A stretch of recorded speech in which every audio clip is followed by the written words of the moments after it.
আমি একেলগে 5টা সমষ্টিৰ প্ৰাৰ্থীবিলাকে মনোনয়ন পত্ৰ দাখিল কৰিবৰ কাৰণে আজিৰ দিনটো ঠিক কৰিলোঁ। সেই মৰ্মে আজি আমাৰ 1 number Gossaigaon, 2 number Dotma, 3 number Kokrajhar, 4 number Bakungri আৰু 5 নম্বৰ পৰ্বজোৰা MLA সমষ্টিৰ প্ৰাৰ্থীবিলাকে একেলগে আমি মনোনয়ন পত্ৰ দাখিল কৰিবৰ কাৰণে আমি আগবাঢ়িছোঁ।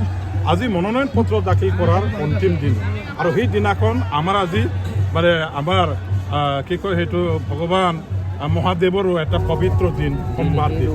এই পবিত্ৰ দিনটোকে আমি বাছি লৈ আজি মনোনয়ন পত্ৰ দাখিল কৰিবৰ কাৰণে আমি সিদ্ধান্ত ল'লোঁ। এই হিচাপে অলপ পাছতে মোৰ মনোনয়ন বা আমাৰ মনোনয়ন পত্ৰ দাখিল কৰা হ'ব।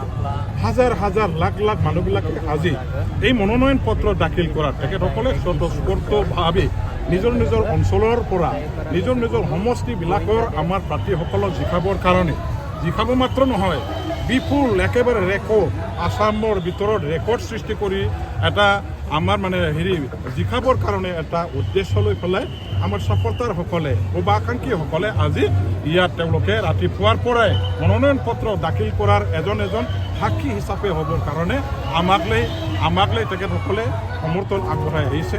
আমাক উৎসাহ, উদ্দীপনা, সাহস আৰু বিশ্বাস তেখেতসকলে জগাইছে।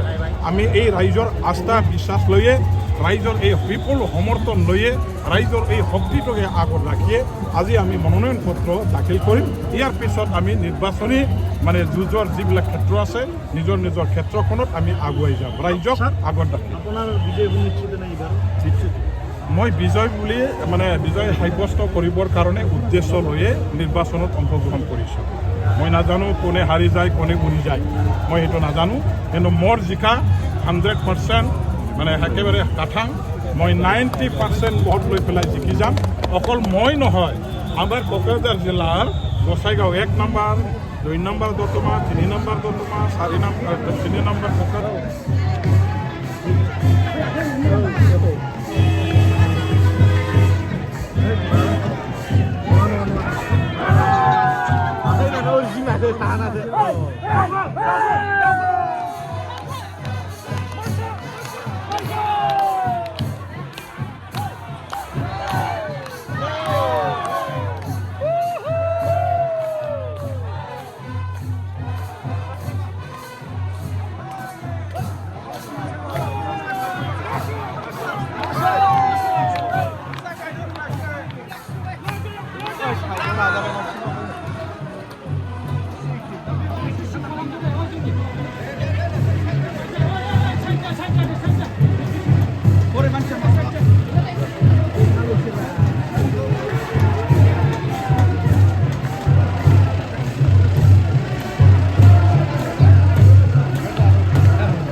Mama,